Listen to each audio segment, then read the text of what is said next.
விருதுநகர் மாவட்டம் சொக்கலிங்கபுரம் அருகே உள்ள பட்டாசு ஆலையில் ஏற்பட்ட தீ விபத்து குறித்து தென்மண்டல தீயணைப்புத்துறை இயக்குநர் சரவணகுமாருடன் செய்தியாளர் ஹரிகிருஷ்ணன் நடத்திய கலந்துரையாடலை இப்போது பார்க்கலாம்.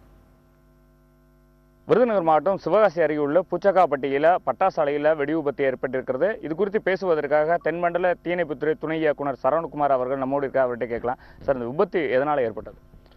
இல்லை, விபத்துக்கான காரணம் இன்னும் தெரியல. இனிமேல் தான் சர்வை பண்ணணும் என்னன்னு. இப்போ முதல்ல நம்ம தீயை அணைக்கிறது தான் முதல் வேலைங்கிறதுனால தீயணைப்பு பணிகள் இப்போ முழுமையாக நிறைவடைஞ்சிருக்கு.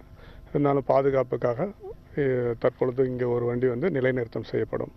அதன் பிறகு தான் என்ன காரணமாக இருக்கணும் அடிப்படை ஆராய முடியும். இப்போ எவ்வளவு வண்டி வீரர்கள் இந்த தீயை நினைச்சிருக்கீங்க? எந்த மாதிரி பாதிப்புகள் ஏற்பட்டு? 5 வாகனங்கள்லேருந்து வந்திருக்காங்க. விருதுநகர், சிவகாசியிலேருந்து 2 வாகனம், ஸ்ரீவில்லிபுத்தூர், சாத்தூர் இந்த பகுதியிலிருந்து 5 வாகனத்தில் வந்த தீயணைப்பு வீரர்கள், அதாவது மாவட்ட அலுவலர் 5, அதெல்லாம் 5 நிலைய அலுவலர்கள் ப்ளஸ் 50 வீரர்கள் கொண்ட முழு படையும் சுமார் 2 மணி நேரம் நீண்ட போராட்டத்துக்கு அப்புறம் தீயை முழுசாக கட்டுக்குள் கொண்டு வந்திருக்காங்க. இங்கேருந்து 40 ஷெட்டில் சுமார் 13 ஷெட்டு சேதமடைஞ்சிருக்கு. மீதி 15க்கு மேற்பட்ட ஷெட்டுகள் முழுமையாக காப்பாற்றப்பட்டிருக்கு. இந்த வெயில் காலன்றதுனால தொடர்ச்சி அந்த மாதிரி ஹீட்டில் ஏதாவது ப்ராப்ளம் வரும், அதை கண்காணிக்கிறதுக்கு ஏதாவது நடவடிக்கை?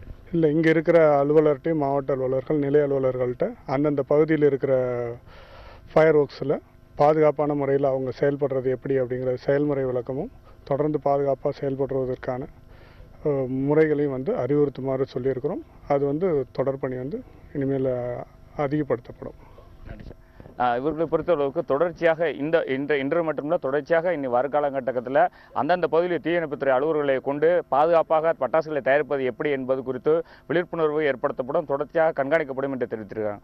புதிய தலைமுறைக்காக பூச்சம்பட்டியிலிருந்து ஒளிப்பதிவாளர் குணாவுடன் ஹரிகிருஷ்ணன்.